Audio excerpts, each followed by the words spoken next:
అందరికీ నమస్కారం. నా పేరు Archana. Welcome to ER stories. ఈరోజు గత ప్రేమ మధురిమ.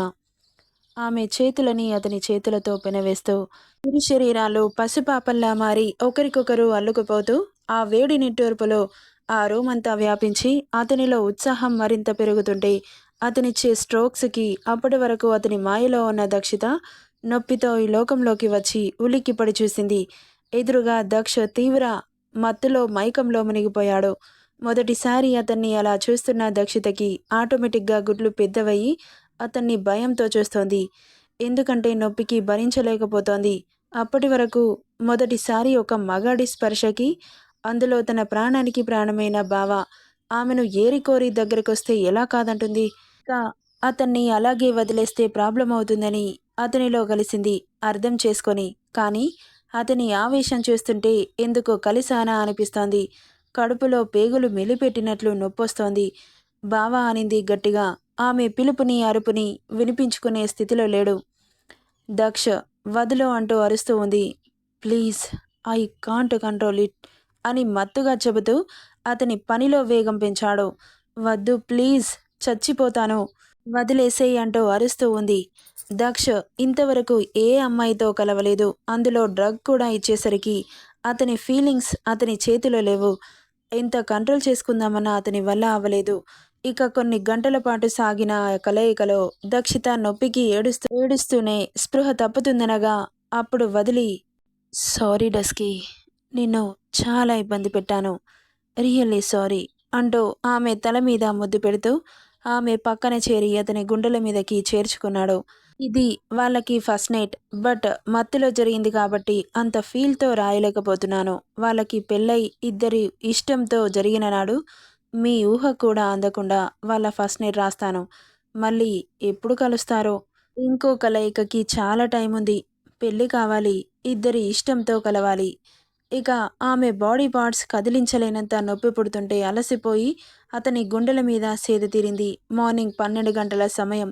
అది మార్నింగ్ కాదులేండి, ఆఫ్టర్నూన్. అప్పుడు మెల్లగా కళ్ళు తెరిచిన దక్షిత రాత్రి ఏ పొజిషన్లోనైతే పడుకున్నారో అదే పొజిషన్లో ఉన్నారు. ఇంచు కూడా కదలకుండా అతని గుండెల మీద అలాగే ఉంది దక్షిత. ఆమె వీపు మీద ఒక చెయ్యి, ఆమె బ్యాక్ మీద మరో చెయ్యి ఉండడంతో గాఢ నిద్రలో ఉన్న దక్షిణి కళ్ళు ఇంతవి చేసి చూస్తూ ఉంది. ఒక్క నూలుపోవు కూడా లేని ఆమె శరీరంపై అతని చేతులు దర్జాగా ఆమె శరీరాన్ని ఏలుతుంటే అతని నుండి ఎలా తప్పించుకోవాలా అని ఆలోచిస్తూ ఉంది. అతను లేస్తే నేనే అతన్ని ప్రవోక్ చేసి నేనే అతనితో కలిసేలా చేశాను అనుకుంటాడు. అలా అనుకుంటే మాత్రం నేను ఆ మాటలు విని బ్రతకలేను అని మెల్లగా అతని చేతులని తీసే ప్రాసెస్లో మునివేళ్ల తాకిడికి ఒళ్ళు జల్లుమంటోంది. ఎంత నొప్పిని ఇచ్చాడో ఆ నొప్పి భరించి అతని ఫీలింగ్స్ని కంట్రోల్ చేసింది. అతను చేసిన గాయాలని కూడా తీయగా ఇష్టంగా స్వీకరించిందే కానీ కనీసం ఆమె మనసులో కూడా నిందించుకోలేదు. అంత ఇష్టం అతనంటే. ఇక ఒళ్ళు కదలడానికి రాకపోయినా ఇక అక్కడి నుండి మెల్లగా తప్పించుకొని కింద పడ్డ డ్రెస్ గబగబా వేసుకొని ఆ రూమ్ నుండి ఆమె రూమ్కి వెళ్ళిపోయింది. ఇక రాత్రి జరిగిన దాన్ని గుర్తు చేసుకుంటూ ఈ జన్మకి ఇంకేం కావాలనిపిస్తుంటే అతనిచ్చిన గాయాలు కూడా చాలా ప్రేమగా చూసుకుంటూ వేడి వేడి నీళ్లు ఆమె ఒంటి మీద పడుతుంటే నొప్పికి గట్టిగా కళ్ళు మూసుకుంది. హాయిగా అనిపించింది. ఆమె చెస్ట్ మీద నడుం మీద అతని పంటిగాట్లు తెల్లటి శరీరంపై వైన్ కలర్లో బయటకి తేలి కనిపిస్తుంటే ఇంకా అట్రాక్షన్గా అనిపించింది. ఆమె శరీరం చాలా కొత్తగా కూడా ఉంది. ఇక అలా వేడి నీళ్ళతో స్నానం చేయగానే కాస్త రిలాక్స్గా అనిపించి ఇప్పుడు బయటకు వెళ్ళే ఓపిక లేక డ్రెస్ వేసుకొని అంతలో రంగమ్మ లంచ్ తీసుకొని రావడంతో కరెక్ట్ టైంలో తెచ్చిన రంగమ్మని నవ్వుతూ చూస్తూ, థ్యాంక్ యూ పిన్ని గారు, ఆకలి అవుతుందని మీకెలా తెలుసు? మీకు ఒంట్లో బాలేదు కదా అమ్మా, అందుకే తీసుకొచ్చాను అని చెప్పగానే నవ్వుతూ ఆమె చేతిలో ఉన్న ప్లేట్ని తీసుకొని తినడం మొదలుపెట్టింది. కానీ దక్షకి ఎవరు తీసుకెళ్ళాలి? నేను చేస్తే గాని ఆయన తినరు అనుకుంటూ తిని ప్లేట్లోనే చేయి కడిగేసి, పిన్నిగారు, ఆయన గారు లేచారా అని అడుగుతుంటే, లేదమ్మా, లేవలేదు. లేస్తే నన్ను కూడా లేపండి, ఆయనకి వంట చేయాలి అంటుంటే, మీరు రెస్ట్ తీసుకోండమ్మా, నేను చెబుతాను గాని అని చెప్పి వెళ్ళిపోయింది రంగమ్మ. ఆమెని చూస్తుంటే తన సొంత మనిషిలా అనిపించింది ఆ క్షణం. ఎందుకంటే ఒంట్లో సత్తువ లేక కనీసం నడవడానికి కూడా రావట్లేదు. అలాంటి టైంలో బాగా అర్థం చేసుకుంది రంగమ్మ. ఇక పెయిన్ కిల్లర్ ట్యాబ్లెట్ వేసుకొని అలాగే బెడ్ మీద పడిపోయింది. పడుకోగానే నిద్ర పట్టేసింది. ఈవినింగ్ వరకు ఇద్దరూ లేవలేదు. ఈవినింగ్ 5 అవుతుండగా రంగమ్మ మెల్లగా రూమ్కి వచ్చి, అమ్మా, బాబుగారు లేచారు, ఆయనకి కాఫీ పెట్టివ్వమ్మా అనగానే గబుక్కున లేచి కూర్చుంది. ట్యాబ్లెట్ వేసుకోవడంతో పెయిన్స్ కాస్త తక్కువగా ఉన్నాయి. కానీ నేనిప్పుడు ఆయన ముందుకెళ్తే రాత్రి జరిగింది గుర్తుంటుందా లేక మర్చిపోతాడా? దేవుడా, ఇతన్ని ఎలా ఫేస్ చేయాలో అర్థం కావట్లేదు అనుకుంటూ మెల్లగా లేచి కిచెన్లోకి వెళ్ళి అతనికి కాఫీ తీసుకొని రూమ్కెళ్ళింది. హెడెక్గా ఉందేమో తల పట్టుకొని కౌచ్లో కూర్చున్నాడు. అతని ముందుకు వెళ్ళాలంటే భయమేస్తోంది దక్షితకి. అతనికి ఆమె ఫేస్ ఎలా చూపించాలో అర్థం కావట్లేదు. ఒక్కో అడుగు వేస్తూ దగ్గరికెళ్ళింది. చేతులు వణుకుతున్నాయి. ఆమె ప్రెజెన్స్ అతనికి తెలిసి తల తిప్పి చూశాడు. ఆమె కళ్ళల్లో భయం స్పష్టంగా అతనికి తెలుస్తుంటే ఏదో తప్పు చేసిన దానిలా ఉంది ఆమె ఫేస్. క్షణం చూసి తల తిప్పేసుకున్నాడు. అడగాలి అనిపించలేదతనికి ఏమైందని. కాఫీ కప్ అతని ముందుకు పెట్టి నిలబడింది.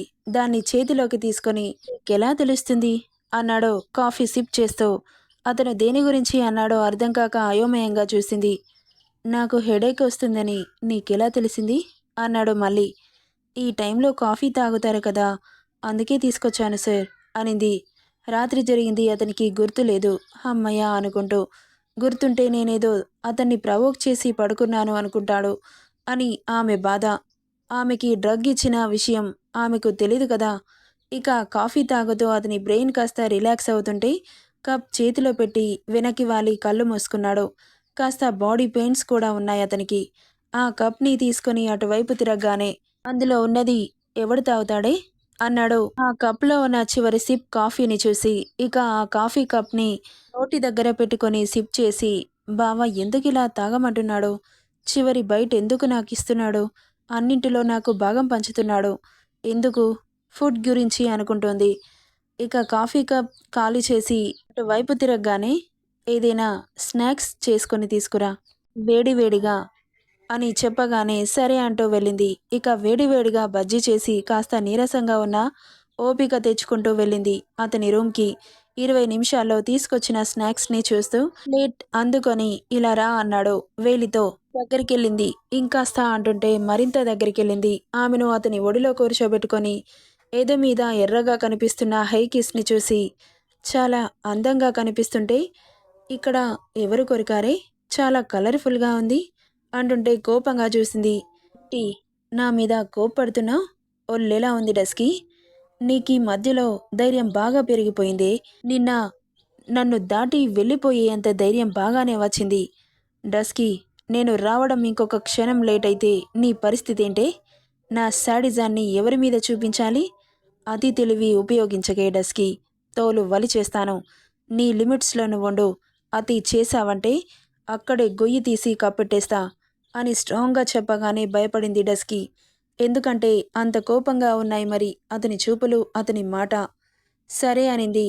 చెప్పినప్పుడు బుర్రెలా తలూపడం మాత్రం వస్తుంది, చేసేటప్పుడు ఆ బుర్ర ఎక్కడ పెడతావే అంటుంటే మాట్లాడలేదు డస్కి.